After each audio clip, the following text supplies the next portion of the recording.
Now, let's talk about the circle of imposter feeling. I'll call it the vicious circle of imposter feelings. Because if you don't start working towards that mindset shift, you will find yourself in this circle and you will keep going round and round and round. Dr. Pauline Clance, said this circle is a vicious circle of imposter feeling. The number one thing in that circle rather, is unrealistic goal. Because you feel like an imposter, you start setting an unrealistic goals for yourself. And before you know it, okay, so for example, you resume a new role, a new job. You are asked to write your first 100 days, what you are going to achieve. Because you feel you are an imposter, you are not fit to be in that environment. What you are supposed to accomplish in a year, you said you will accomplish it in 100 days. Before you realize it, because you've committed to 100 days, anxiety and self-doubt kicks in. You start second-guessing yourself. Are you sure I can do this in 100 days? Before you know it, you start overworking yourself towards achieving what you could achieve in 1 year, in 100 days. You start procrastinating because of the fear of how will I even start? Or you overwork. Then when you now overwork and you eventually now achieve success, you see that success as temporary. Then you start feeling as if it was just luck, as if you don't deserve it. Then the cycle continues round and round and round and round. You start feeling like an imposter. So we need to start having that shift in mindset so that you can leave this vicious circle of imposter feeling. Now, how do we rise above this mindset? How do we start having mindset shift? You need to start tracking your inner critic. Notice negative language pattern. Ask yourself, would I say this to a friend? If not, why say it to yourself? You will not call your friend an imposter. Your friend just got a new job. You will not tell your friend an imposter. I'm very sure if that your friend comes home after work to tell you, I feel like an imposter at work today, you will even be the one to encourage that your friend to say, no, don't think that way. I know what you are capable of. I know what you can do. So if you can encourage somebody else, if you can't say it to somebody else that person is an imposter, then why say it to yourself? So the first step in tackling this, in having this mindset shift, is awareness. Awareness is the first step. Then you need to start redefining competence. You need to know that mistakes are part of learning. You need to start celebrating small wins. You need to start replacing comparison with curiosity. So with this, you start having that shift in mindset. You start having, gradual shift in mindset. Before you know it, you become confident in yourself, and you start realizing your potential. Now, Eleanor Roosevelt said, and I quote, "You wouldn't worry so much about what others think of you if you realize how seldom they do." What Eleanor is trying to say here is, if you know how people even see you, you that you are thinking you are an imposter, if you know how exceptional people that are looking at you, are seeing, what the exceptional self they are seeing, you realize that you are just overstressing yourself because you are actually achieving something. You are accomplishing tasks. You are getting work done. But you deep down, you are still feeling like an imposter. Whereas people that are looking at you from different angles, they are seeing, a work in progress, a guy that is ready to conquer. That guy that if they give task, no matter what, is going to get it accomplished. So you need to start thinking towards the direction of, oh, I'm not doing bad. I'm actually doing something positive. Now, what are the practical strategies that can help you to conquer this feeling? The first thing to do is to talk about it. Normalize the conversation. Always engage your colleagues. Talk to your manager. Talk to your team lead. If there is anywhere you think you are not doing too well, or anywhere you feel you are afraid to step into, for example, you want to fill a gap, talk to your manager. Talk to somebody that can give you that motivation. Then in this process, keep a success journal. Keep a journal that, yes, last week I did so, so, so, so, and so. These are the tasks that was given, and I was able to accomplish it. As a matter of fact, these are the success achieved last week. By the time you start keeping this success journal, anytime you are having that self-doubt and you go back to that your success journal, you realize that you are a work in progress. You are better than last year. You are better than last 6 months. Seek mentorship. Somebody has done that job before you. Some people have passed through that stage you are passing through right now. Seek mentorship. Move closer to them. Let them give you a professional advice. We can even call it fatherly advice. That mentorship goes a long way. Practice self-compassion. That is something, very deep. You have to practice self-compassion. What do I mean by this? Before you leave the house in the morning, you do look at yourself in the mirror to see what you are wearing, if it's fitting you or not. Talk to yourself. Talk to that guy in the mirror. Let that guy in the mirror knows that, yes, you are going out there today to accomplish task, to record success. Nothing will make you feel like an imposter today. You are going to get task, and you are going to get those job done. By the time you start doing this self-compassion, that mindset that you have, that you are an imposter, you start shifting away from it. Affirm your words daily. Like I said earlier, tell that yourself that you are looking at in the mirror, that you are not doing badly. You are where you are right now, not because of the fact that you are an imposter. It's because you are an achiever, and you are still going to achieve a lot more. By the time you start doing these practical strategies, you see that your mindset towards being an imposter will change. How do you overcome the fear of exposure? You are afraid that you might be found out that you're a fraud. How do you overcome that fear? You have to start preparing. Prepare, but don't over prepare. Avoid over preparing. What do I mean by this? You guys remember back then when we are in university and we have exam. Exam is coming up. People go to night class. They prepare. Because of the fact that somebody wants to over prepare, you want to go into that exam and go and blast that paper. You end up over preparing. Exam that is supposed to start by 9 a.m. You slept off and you are waking up 9:30 and you rush into exam. You are already, disorganized. And that is as a result of you being over prepared. The time you are supposed to use to sleep, you feel, I need to jack all this book, so that by the time I enter that exam hall like this, I want to give it 100, only for you to sleep and wake up late. So, yes, you need to prepare, but don't, because of the fact that you are feeling like an imposter, you now over prepare. Accept compliments. Yes. When people tell you, well done, Usman, you are doing a great job, accept it. Don't say, Abba, it's just luck. No, don't call it, don't attribute your success to luck. Accept that compliment graciously. Refrain from the word failure. Instead of saying failure, ask yourself, what did I learn? It's a learning process. You fail to learn. So don't see it as a failure. Focus on your contribution and not comparison. Focus on your contribution to the team, your contribution to your workplace, your contribution to the task. Don't compare what you contribute to what somebody else contributes. Tasks are assigned for a reason.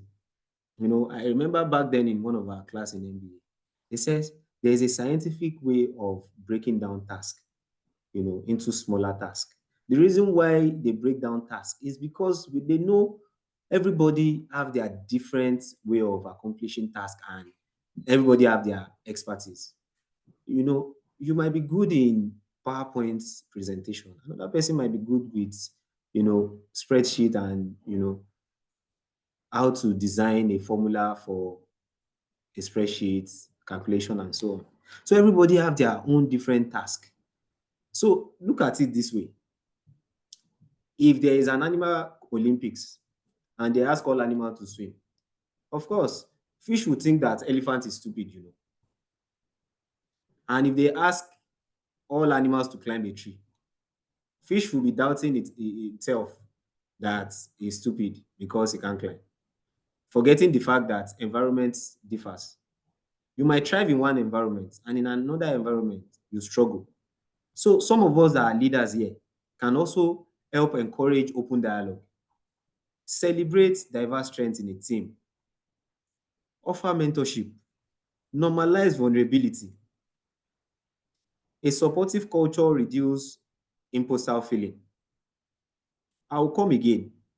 If you're a leader in your own little space, you're a store manager, you are a team lead, you are an assistant manager, you work directly with an exec, you are in a place of leadership, you can help by encouraging open dialogue, celebrate diverse strengths in a team, offer mentorship where necessary, normalize vulnerability.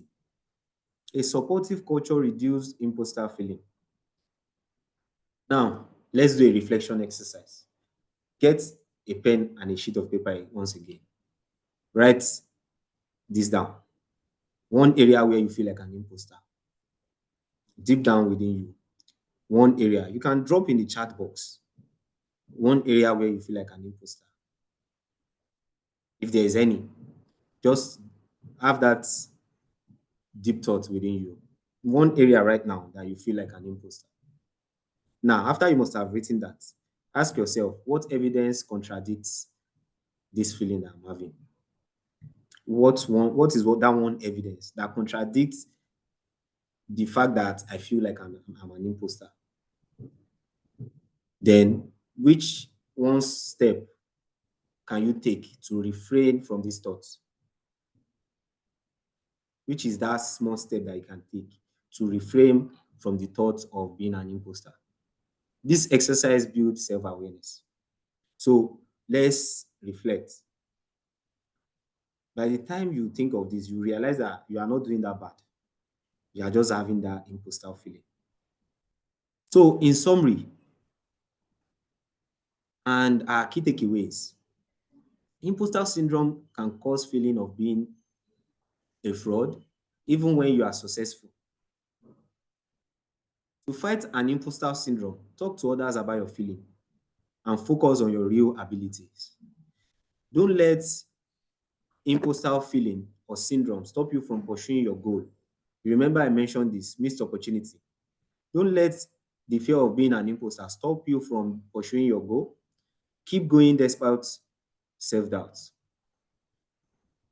Recognize what triggers you, what makes you feel like an imposter. Refrain from it. Challenge that false narrative that you're having. Then start celebrating your small wins. With this, you rise above the feeling. Everyone, like I said, experiences doubt at some point. You belong where you are. You are not out of place. Confidence grows with practice and not perfection. Maya Angelou said, and I quote, "The real difficulty is to overcome how you think about yourself." I'll come again. The real difficulty is to overcome how you think about yourself. Thank you very much, ladies and gentlemen. I hope I've been able to do justice to the topic. If you have question, you can drop in the chat box. Thank you very much. Thank you very much, Usman, for that wonderful and insightful session. Okay, so while we await questions, comments, then use the Q&A box for the questions, the chat room for the comments.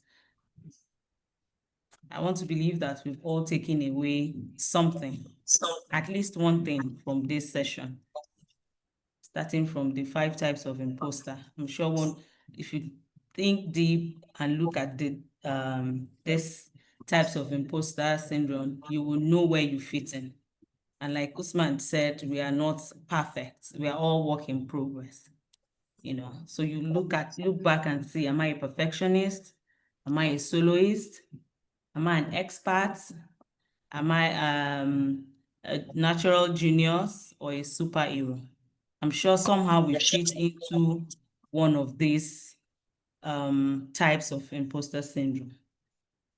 And I would like us to think, if we could start tomorrow, what would you do or tell yourself? So for me, what would I do or tell myself? I would have more confidence in myself.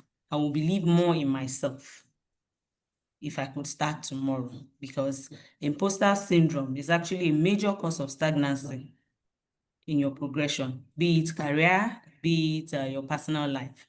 Because once you start having doubts in yourself, in what you can do, in your ability, then it puts some obstacles in your way, and you start giving excuses for what you can do, because we can actually do it. But because of this feeling, this self-doubt, this lack of self-awareness, we just feel that, no, I can't do, this is too much for me to do. I can't fit into this role. So we need to start with that recognition, and we need to believe in ourselves. For some people, it might not be that, it might be something else. But we need to sit back, reflect, and know that thing that is actually making us have that self-doubt. And I believe that once we overcome that, we'll be able to make progress.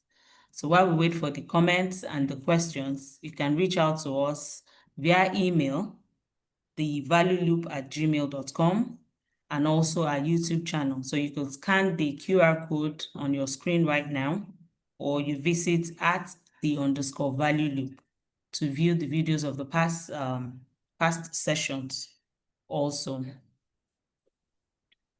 Thank you.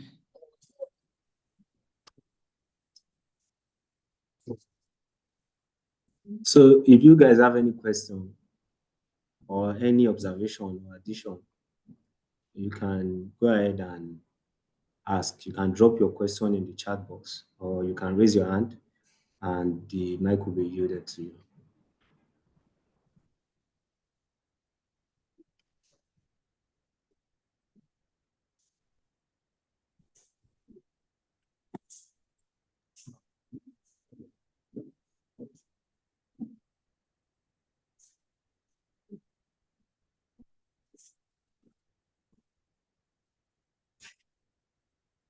Okay, so we have a hand that is raised.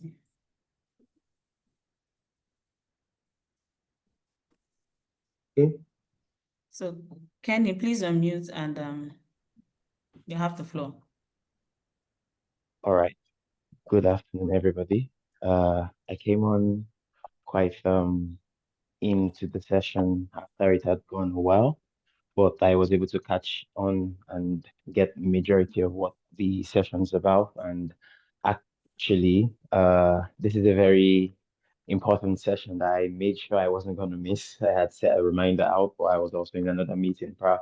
But this particular topic with the different imposter syndromes and with the different aspects to how people who are successful sometimes get clouded in understanding the extent to success that they might have been, and keep pushing, because the world is constantly evolving, and we live in a very transient world with things happening very quick and very, very fast. And these days with informations and digitizations, we have aspects to different ways that there are systems that accrue needed days, worth, and actuality to things. And this particularity has made for the reason why people want to keep pursuing extents or keep pursuing pinnacles of success so as to satisfy aspects of themselves that are yet to feel accomplished or fulfilled. And for some time, I think a lot of people who are very driven tend to have imposter syndrome consistently based on aspects to themselves that are yet to be achieved, not minding what has already been achieved as a mile run or track record. So I would also want to pitch in and suggest to everyone that sometimes it's very good to just take a breather and relax and understand the micro steps, the mega steps, and the purposeful steps. There are some depths you can control. There are some things you just can't control. And majorly, uh, the world system has a way of somehow creating indexes that feeds or feeds the mind for imposter syndrome sometimes. And in these cases, it's best to be aware of these cases and understand, the coach said, the triggers, and be very, very observant on how to tackle those personally. I really, I would say I'm someone who had a first-hand experience of imposter syndrome in my life from different fields of vocations and things that had been in my life. But all the same, I had very well an understanding of how to get a clear mindset on what the goals and visions are for things. And this has always fueled me and allowed me to overcome self-doubt and consistently push ahead. So everything works out with patience and in time. But one of the best things that I have come to understand is rest, principle, and action are some of the best ways to fight and combat imposter syndrome. Because, well, in all some diligence, consistency, and keep achieving goals. Because however it is, whenever we stop learning, like Plato said, we start feeling somewhat overwhelmed. And I think imposter syndrome is somewhat an overwhelming feeling of not achieving a lot in a whole lump sum. So thank you very much. And I think that's just the only little contribution I have for this session. Thank you very much, Kenny. Thank you for that contribution. Thank you. It just still goes to say that we need to, focus on ourselves, know who we are, and then we'll be able to take that leap. Thank you. So, Usman, we have a question from Zainab here, which says, can a narcissist leader contribute to making his staff an imposter? Very valid question. Thank you very much for that question, Zainab. Like I mentioned in one of my slides, when I was presenting, I said leaders can also do well, to help in tackling this feeling of imposter syndrome. So if a leader, is a narcissist, for example, it makes you look like an underachiever, it can contribute to it, right? It can contribute to it. That's why we said even leaders, in our spaces, can also help by open dialogue. You know, talk to your colleagues, stop comparing. Allow people to accomplish task. Yes, some people are slow learners. Some people are, like I use the example of fish and elephants. You know, in an environment where others are thriving, somebody might struggle, not because that person is not good enough. The person has not just gotten the rhythm, or the person is not in a place of self-confidence. Leaders, like I said, leaders can help encourage open dialogue, celebrating diverse strengths, offering mentorship, and normalize vulnerability. A supportive culture reduces imposter feeling. You know, So this could help. So we need to do self-reflection in our own little way also. We lead people, or at some point in your life, you've led some set of people. How do you manage those people? What if those people are to say something about you, what would they say about you? So we need to start doing self-reflection because whether we like it or not, we all have the potential of being a leader. And when you now become a leader, how do you handle it? Because you might think your leader is a narcissist deeply, but what of yourself? How are you reacting? How are are you also open to dialogue? Are you open to mentorship? So thank you very much for that question. I hope I've been able to answer that.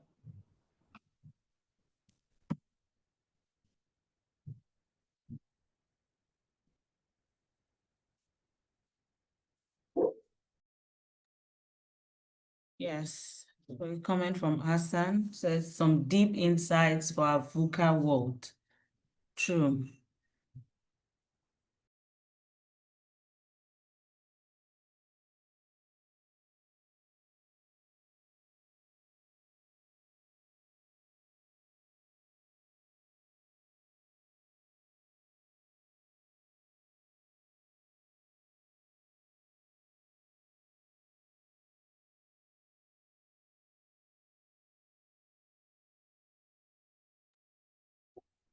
Okay, while we await more questions and comments, we'd like to inform you that the Value Loop webinar comes up every 2 weeks. So every 2 weeks, we strive to bring you insightful, inspiring sessions that would help towards your career, your professional life, your personal life, and you as a person.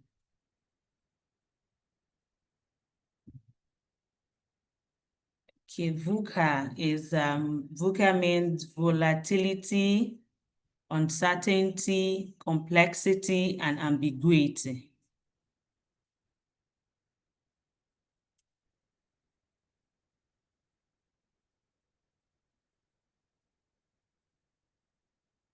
Once again, you can reach us via email at thevalueloop@gmail.com and via our YouTube channel at _value_loop. Thank you for sparing time to be with us today. We hope to see you same time in 2 weeks. Thank you very much and have a wonderful weekend. Thank you, everyone. Thank you for having me.